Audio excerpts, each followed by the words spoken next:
Thyroid బాధితులు పాలు తాగితే మంచిదా కాదా అనేది అందరినీ వేధిస్తున్న ప్రశ్న.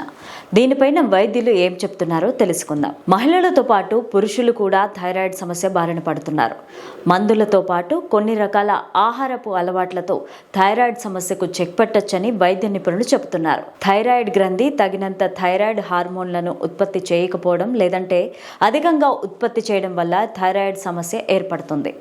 థైరాయిడ్ గ్రంథి చురుకుగా ఉండేందుకు వైద్యులు మందులు ఇస్తారు. అయితే పాలు లేదా కాల్షియం ఎక్కువగా ఉండే ఫుడ్ తీసుకోవడం మంచిదో కాదో అని ఆలోచిస్తుంటారు. థైరాయిడ్ సమస్యతో బాధపడేవారు బరువు త్వరగా పెరిగిపోతారు లేదంటే తగ్గుతారు. వీరికి మూడ్ స్వింగ్స్ కూడా వస్తూ ఉంటాయి. అలాగే జుట్టు రాలిపోతూ ఉంటుంది. తీవ్రంగా అలసట ఉంటుంది. థైరాయిడ్ సమస్య రెండు రకాలుగా ఉంటుంది: హైపోథైరాయిడిజం, హైపర్ థైరాయిడిజం.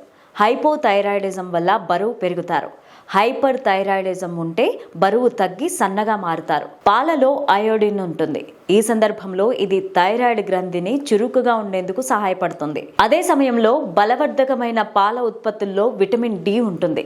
ఇది థైరాయిడ్ పనితీరును సరిచేయడానికి సహాయం చేస్తుంది.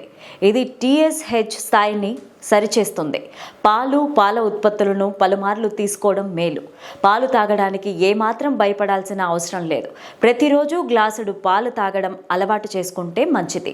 ఎండోక్రైన్ సొసైటీ నివేదిక ప్రకారం ఒక గ్లాస్ పాలు తాగడం వల్ల శరీరంలో లైపోథైరాయిడ్స్ మందు తగ్గుతుంది. అంటే పాలు తాగడం వల్ల పూర్తి మోతాదులో ఔషధంలో శరీరంలోకి శోషించుకోలేదు. థైరాయిడ్ సరిగ్గా పనిచేయకపోతే లైపోథైరాయిడ్ మందు ఎక్కువగా ఇస్తుంటారు. రీసెర్చ్ ప్రకారం ఈ మందు తినడానికి 4 నుంచి 6 గంటల ముందు పాలు తీసుకోవడం వల్ల శరీరంలో శోషణ జరుగుతుంది. అదే సమయంలో శరీరానికి అవసరమైన పోషకాలు అందుతాయి. థైరాయిడ్ పనితీరు కూడా మెరుగుపడుతుంది. థైరాయిడ్ టాబ్లెట్ వేసుకునేందుకు పాలు తాగడానికి మధ్య కనీసం 6 గంటల గ్యాప్ ఉండేలాగా చూసుకోవాలి.